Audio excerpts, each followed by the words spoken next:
Serais-je coupable pour avoir refusé d'élever les enfants de mon mari, maintenant que lui et la femme avec laquelle il a trompé sont décédés? Désolé d'utiliser un nouveau compte, je sais que c'est mauvais signe, mais je ne veux pas risquer d'utiliser mon ancien compte Reddit. J'ai 45 ans et mon mari 49. Nous sommes mariés depuis 23 ans, et mon mari a une liaison avec une fille de 20 ans depuis 2020. Je l'ai découvert cette année lorsque sa partenaire a donné naissance à des jumeaux en mars. Évidemment, nous allions divorcer. Nous avons réglé les choses depuis. C'était un long processus en raison de certains biens en commun, et nous devions faire appel à un comptable car il utilisait le compte partagé pour sa liaison. Finalement, les choses semblaient se rapprocher de la fin lorsque mon mari et la femme avec laquelle il m'avait trompé ont été tués dans un accident de voiture. Par miracle, les jumeaux n'ont pas été blessés dans l'accident. Ils sont désormais orphelins et aucun des deux grands-parents ne peut les accueillir de façon permanente. Les parents de mon mari sont tous les deux dans une résidence assistée. Il n'a pas de frères et sœurs et la seule tante qui pourrait les accueillir refuse. Elle n'a pas eu d'enfant toute sa vie.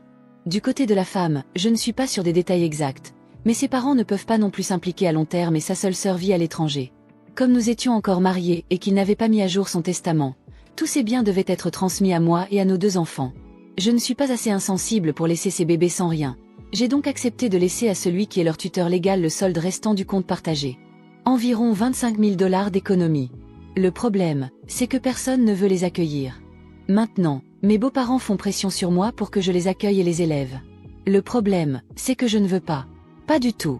Je ne les aimerai pas et je ne veux pas être la méchante belle-mère. Mais je sais qu'une grande partie de moi éprouvera toujours un certain ressentiment à leur égard. Je préférerais probablement mes propres enfants. Ce n'est pas de leur faute, mais j'aimais vraiment mon mari et je pensais que nous étions heureux avant d'apprendre la liaison. Nous avons deux filles de 14 et 16 ans. Bien sûr, nous avions des désaccords, mais nous ne nous étions jamais insultés auparavant. Puis j'ai découvert la liaison et il a commencé à m'insulter et à me reprocher son infidélité. Il est devenu violent et a même essayé de me chasser de la maison. Pour mémoire, cette maison est celle de mon enfance qui n'est pas une propriété partagée. J'élève également seule des adolescentes maintenant. Je n'ai plus l'énergie d'élever des bébés. Mes filles détestent leurs petits frères. J'ai essayé de leur faire passer du temps avec leur père alors que nous étions en instance de divorce, mais elles ont refusé. Comme tout cela a été découvert à cause des bébés, il n'y avait pas vraiment moyen d'édulcorer la situation.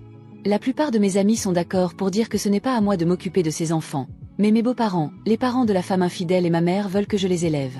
Je sais que ma mère a la fièvre des petits-enfants, mais ça me fait mal de ne pas avoir son soutien.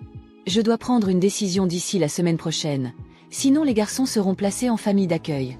Pour le moment, ils sont placés temporairement chez leurs grands-parents maternels. Je me sens mal, mais je suis sûre que je ne peux pas les accueillir. Alors, serais-je coupable si je refusais de les accueillir ?